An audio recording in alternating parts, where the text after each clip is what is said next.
दर्शकवृन्द हामीसँग हुनुहुन्छ सञ्जु प्रधान विषयमा हामीले केही परिचय दिइरहनु आवश्यकता छ जस्तो लाग्दैन। सञ्जु प्रधानज्यू तपाईँलाई धेरै धेरै स्वागत छ गोदम टाइम्समा। Thank you so much. तपाईँलाई यो प्रिमेच इन्टरभ्यू जस्तो भनौँ सानो एक दुईवटा प्रश्न हामी गर्नेछौँ। हजुर हुन्छ। तपाईँको गेम फर्स्ट जुन चाहिँ खेल्नुभएको त्यो टिममा के चेन्जेस छ आज? अहिलेसम्म केही चेन्जेस छैन, किनभने जति पनि छ लोकलहरू नै छ मेरो लोकलहरू। सो म प्रिफर म लोकल प्लेयरलाई नै गर्छु, किनभने यिनीहरू डेली नै प्र्याक्टिस गरिरहेछ मसिङ होइन, मर्निङ इभिनिङ डेली नै प्र्याक्टिस गरिरहेछ। सो त्यसले गर्दाखेरि म बाहिरकोलाई बेसी प्रिफर बाहिरको प्लेयर नबोलाएर, किनभने मेरोमा धेरै अप्सनहरू छ प्लेयर्समा होइन, धेरै प्लेयर्सहरू छ। सो त्यसले गर्दाखेरि म चाहिँ त्यही छ कि मेरो चाहिँ एउटा फिलोसफी के छ नि, लोकललाई प्र्याक्टिस गराएर उनीहरूलाई नै मौका दिने भनेर चाहिँ अहिले लोकलै छ मेरोमा चाहिँ।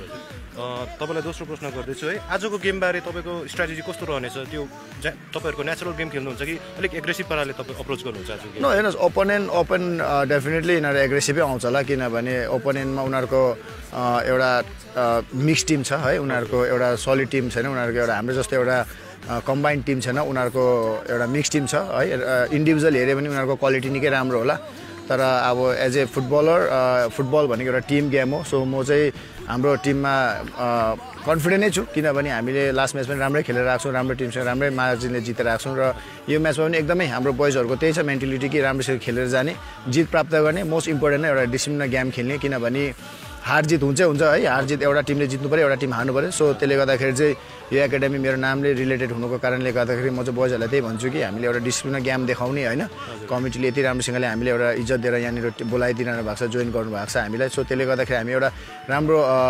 टिम स्पिरिट देखाएर नै फुटबल गेम खेलेर जाने आजको दिनमा। र हार जित त बातको बात हो, तर हाम्रो जति पनि टिम प्र्याक्टिस छ मोटामोटी सेमै छ।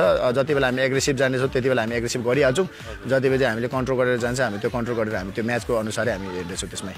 हजुर, पहिलो गेम तपाईँहरूको हामीले हेऱ्यौँ है, एकदमै राम्रो प्रदर्शन थियो तपाईँहरूको टिमबाट है। हजुर, त्यो गेमको बारेमा केही तपाईँले एक्सपिरियन्स सेयर गर्नु चाहनुहुन्छ? एक्सपिरियन्स भन्दा पनि राम्रै थियो, अझै त्योभन्दा अझै राम्रो खेल्नु सक्थ्यौँ होला, किनभने एज हामी एउटा टिम कम्बाइन्ड हुनुको कारणले गर्दा हामी अझै राम्रो खेल्न सक्छौँ। तर फर्स्ट म्याच हुनुको कारणले गर्दा हाम्रो कति ग्राउन्ड ब्यालेन्सहरूले पनि अलिकति प्रब्लम हुन्छ, कतिवटा केस त्यस्तोहरू हुन्छ। सो अब सेकेन्ड म्याचमा अलिक हाम्रो राम्रो पर्फर्मेन्सको लागि हामी एक्सपेक्ट गरिरहेछौँ। तपाईँ यो भेगमा निकैपल्ट आइसक्नु भयो है, गोदमामा तपाईँ यो तेस्रो संस्करणमा तिनैपल्ट आउनुभयो है, अन्त तपाईँले मलाई जहाँसम्म याद भएको भेन्चरमा पनि तपाईँहरूले एउटा कप जित्नु भएको छ है। तपाईँलाई यो भेगको अनुभव चाहिँ कस्तो लाग्छ अरू जग्गा हेरेर चाहिँ?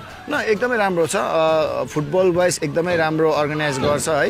म चाहिँ यही भन्न चाहन्छु कि हामीले फुटबल अर्गनाइज मात्रै नगर्ने र आउँदो नानीहरूको लागि हामीले के बाटो खोज्ने त्यो मोस्ट इम्पोर्टेन्ट हो, मलाई त्यो लाग्छ क्या। हामीले अर्गनाइज गर्छौँ 1 विक 2 विक्स या 3 विक्सको लागि हामीले अर्गनाइज गर्छौँ, आफ्टर द्याट हामीले यो ग्राउन्डमा नानीहरू देखेर भने हाम्रो लागि फाइदा होइन। हामीले अर्गनाइज गर्नु पऱ्यो, जो अर्गनाइजिङहरू छ उनीहरूले अर्गनाइज गर्नुपर्छ, टुर्नामेन्ट अर्गनाइज गर्नैपर्छ। तर त्योभन्दा बियोन्ड द्याट हामीले चाहिँ नानीहरूको लागि के गर्नु सक्छौँ त्यो पनि मोस्ट इम्पोर्टेन्ट छ। र अर्गनाइजिङ कमिटीलाई म बेङ्गालको अर्गनाइजिङ कमिटीलाई एकदमै राम्रो छ, उहाँको एउटा अर्गनाइज गर्ने राम्रो छ। तर यसमा मात्रै सीमित नबसेर यहाँदेखि हामीले अगाडि नानीहरूलाई चाहिँ कसरी फ्युचर बाटो देखाउन सक्छ होइन, कसरी अगाडि फुटबलले पनि फ्युचर बनाउन सक्छ भने त्यो बाटो चाहिँ देखाउन सक्यो भने मलाई लाग्छ कि हाम्रो नानीहरूले पनि एकदम राम्रो फ्युचरसम्म जाने एउटा बाटो खोज्छ होला भन्ने लाग्छ मलाई चाहिँ। हामीसँग यो 16वटा टिम यो सिजनमा जोइन गरेको छ, जसमध्ये सञ्जु फुटबल एकाडेमी पनि एउटा हो। हामी लोकल भेगमा हेरौँ भने चाहिँ तपाईँको मात्र एउटा सञ्जु एकाडेमी भन्ने चाहिँ एउटा छ होइन, अरू चाहिँ सबै क्लबले जोइन गरेको छ। तपाईँको एकाडेमी विषयमा थोरै जानकारी गराइदिनुहोस्। एकाडेमी मैले खोलेको 10 वर्ष कम्प्लिट हुन गइरहेछ है, यो वर्ष 10 वर्ष कम्प्लिट हुनेछ। र यो जति पनि मेरो अहिले प्लेयरहरू देख्नुहुँदैछ यो मेरो फर्स्ट स्टार्टिङदेखि नै नानीहरू जब यिनीहरू 11-12 वर्षको नानीहरू थियो त्यहाँदेखि नै स्टार्ट भएको मेरो एकाडेमीहरू है। यिनीहरूले नै मेरो एकाडेमीमा अरू ट्रफीहरू कतिवटा जस्तै फ्यान्सी स्टारमा जितेर आयो, अरू अन्य टुर्नामेन्ट जिते उनीहरूले जितेर आएको छ। सो त्यसले गर्दाखेरि चाहिँ म उनीहरूमाथि धेरै नै कन्फिडेन्ट छु। र मलाई चाहिँ के लाग्छ भने अब हामीले वर्षभरि नै यो प्लेयरलाई प्र्याक्टिस गराएर म्याचको बेलामा चाहिँ हामीले अरूलाई खेलाउँदाखेरि चाहिँ उनीहरूको मोरल डाउन हुन्छ होइन। म त यहाँनिर एउटा भन्न चाहन्छु कि म टुर्नामेन्ट जित्नुको लागि या ट्रफी जितेर लिएर जानुको लागि म आएको होइन, मेरो नानीहरूले चाहिँ मौका पाओस्, बाटो पाओस्, अपर्च्युनिटी पाओस् खेल्नुको लागि, उनीहरूले म्याच टाइम पाओस्। फुटबल हामी वर्षभरि ट्रेनिङ गरेर मात्रै फाइदा हुँदैन र उनीहरूलाई म्याच टाइम पनि दिनुपर्छ। र यो चाहिँ अब यहाँनिर जस्तै हामी सिक्किम लोधरमा त एउटा नजिक एउटा फ्यामिली जस्तै हो, उहाँले हामीलाई हरेक साल चान्स दिन्छ र म त एकदमै यहाँ त एक्साइटेड पनि हुन्छु कि उहाँले कहिले स्टार्ट गर्छ र हामी आउनु पाऊँ भनेर। हामीले जहिले अहिले पनि दिन्छ। म एकदमै हाम्रो सुरज साथी है सिपी दाहरूलाई उहाँलाई एकदमै धन्यवाद दिन चाहन्छु कि यो अर्गनाइजिङ कमिटीलाई, किनभने उहाँले हामीलाई एभ्री इयर चान्स दिनुहुन्छ, मौका दिनुहुन्छ कि यहाँनिर खेल्नु भनेर।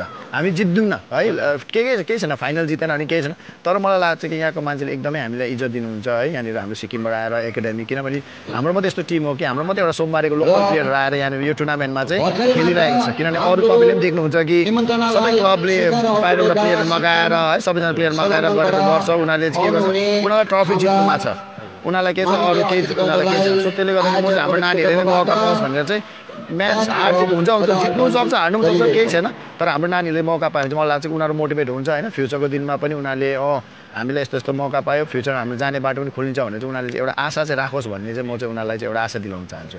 हजुर, यो मौकाको तपाईँले कुरा गर्नुभयो, यो तपाईँको एकाडेमी जोइन गर्नुको लागि चाहिँ अब स्पेसिफिक सिक्किमकै हुनुपर्छ भन्ने त केही छैन हजुर। मेरो त जात जस्तै हामीले फुटबल भन्छौँ होइन, स्पोर्ट्स भन्ने चिज कुनै जातपात कुनै आएन, कुनै धर्महरू आएन, यसमा कुनै स्टेट कुनै डिस्ट्रिक्ट कुनै जग्गा अब बेङ्गाल सिक्किम कुनै पनि यसमा आएन। किनभने फुटबललाई चाहिँ म चाहिँ यस्तो चाहन्छु कि मैले होस्टेल खोलेको छु भोलिको दिनमा होइन, होस्टेल खोलिरहेको छु, फेब्रुअरीदेखि स्टार्ट हुँदैछ, अहिले विन्टर क्याम्प पनि चलिरहेछ।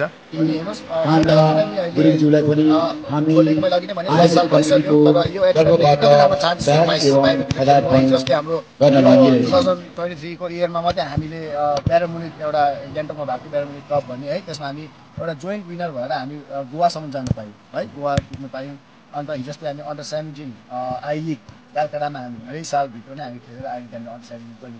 अन्त एमपी मध्य प्रदेश एउटा अन्डर 16 सिक्किमको टिम राज्य डिभिजन गरेर त्यसमा हामी खेल्नु पायौँ र सेकेन्ड डिभिजनहरू हामी सिक्किम लिगहरू खेल्छौँ सेकेन्ड डिभिजनहरू। र अन्य मैले भन्छ नेक्स्ट दिन होस्टेल एकदम प्रपर होस्टेल भनेपछि म हरेक साल नानीहरूलाई बाहिर फ्रेन्डली म्याचेसहरूको लागि सानो टिम होइन आइएको टिमहरूसँग एसआरबीको टिमहरूसँग जस्तै आइएसएलहरूको टिमहरूसँग भने एउटा फ्रेन्डली म्याच खेल्नु पनि उनीहरूलाई म ट्राभल एउटा टुर जस्तो गरेर पनि लानेछु त्यसलाई, किनभने एउटा टिम सेट संस्था पनि पर्छ।